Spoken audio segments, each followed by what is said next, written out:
With the new confirmation that we are getting DLC 17 and it actually did have things including Goku Black Cypher as well as a new form for Vegeta, I thought they would look back on older Dragon Ball Xenoverse 2 leaks and remembered that Festival of Universes is still about to have a second round. Hello everyone, it's me again, SteveOJ here, and I'm going to be talking about how Festival of Universes was supposed to come back. At least I remember they made a teaser for it saying it's going to be back when the first one ended, and we already know that there's a ton of characters who did get their AI updated in the exact same way that Festival of Universes AI was updated.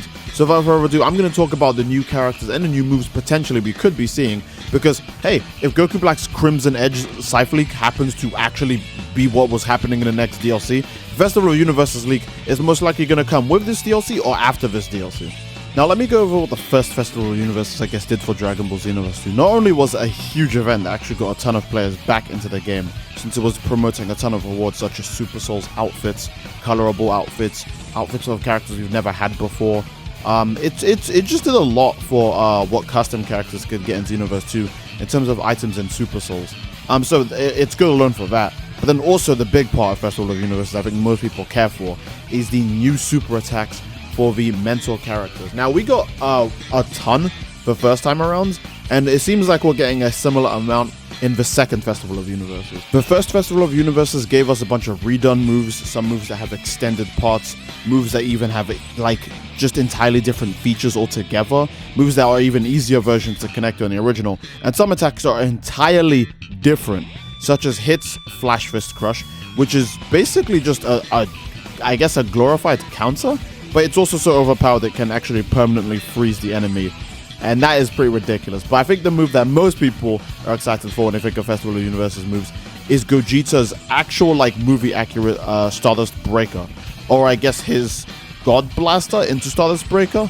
I don't recall what the name of the move was. God Punisher into Stardust Breaker, that's what it was.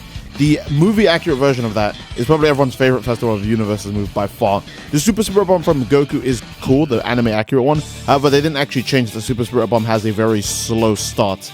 So that was the unfortunate part. Otherwise, that would have probably been the best move by far in the whole update. But in the new Festival of Universes we are getting obviously more characters such as Baby, Omega Shenron, DBS Broly, Blue Evolution, Vegeta, etc, etc. They've all been updated to have the same AI that the ones you fight when you actually unlock the mentor characters' moves are in the Festival of Universes. AI that are encouraged to kind of, use their new unique move a lot to showcase off to the player. And that is very cool to me.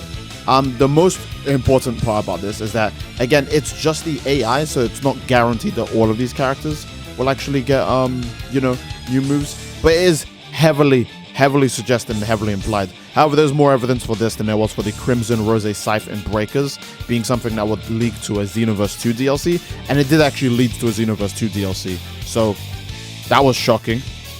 So this is most likely also happening. On screen will be a list of all the new, Festival of Universes characters we're going to get, based on the new AI types. Again, remember, they don't have any new festival skills currently, because that update isn't out yet.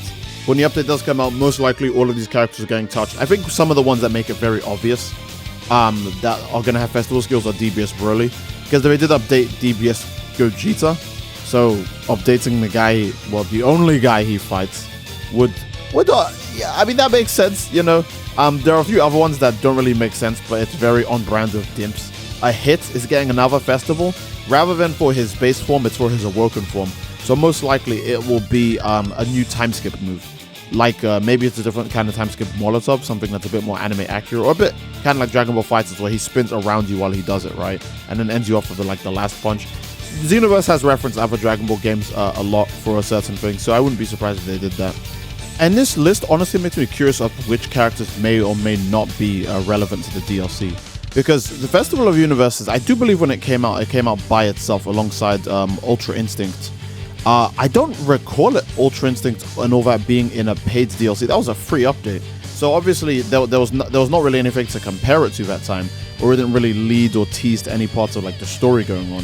But I can imagine Festival of the Universes, at least the second one, probably taking place after the story that comes out in DLC 17. So it'll probably be an event that releases a week after the DLC comes out, because Xenoverse 2 usually likes to have at least one good event after the DLC comes out.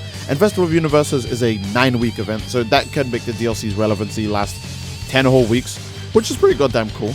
That's a long time for Xenoverse 2 to be, or at least a long time for it to be entertaining enough to give people something to do.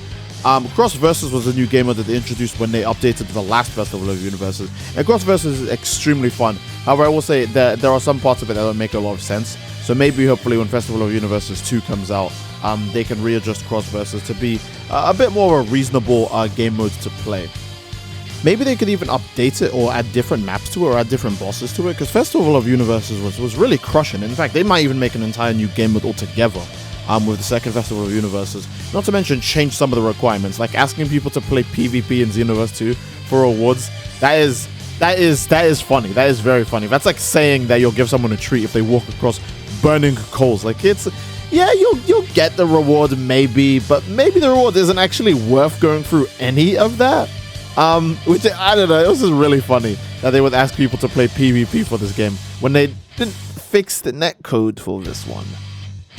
But yeah, Festival of Universes in general it was just a good time all around. I think literally everyone liked Festival of Universes. The only people who didn't like Festival of Universes, I guess, are people who didn't like that there was like rewards tied behind Festival of Universes, like unique rewards that you can't even get to anymore.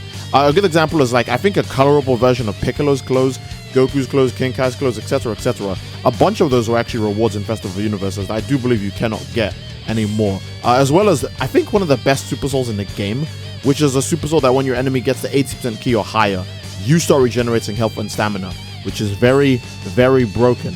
Another reason why this was broken is because you could stack on top of Super Saiyan Blue forms, and then you just have, you just get very strong. But yeah, Festival of Universes all around, I think it was a great time for everyone. I don't believe anyone disagreed with it.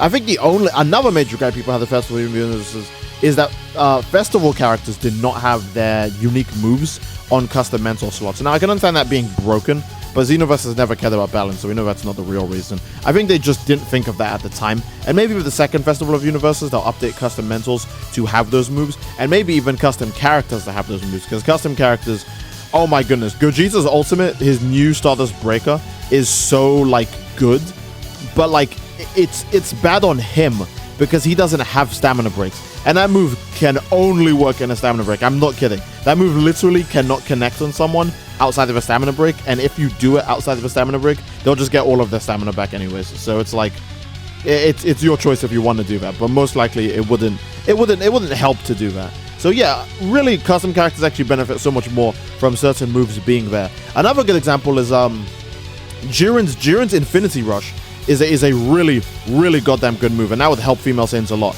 Additionally, it could also be really broken if you put it on anything else, because super armor plus like being frame 1 plus having a follow-up hit, it's kind of good. It's kind of crazy good.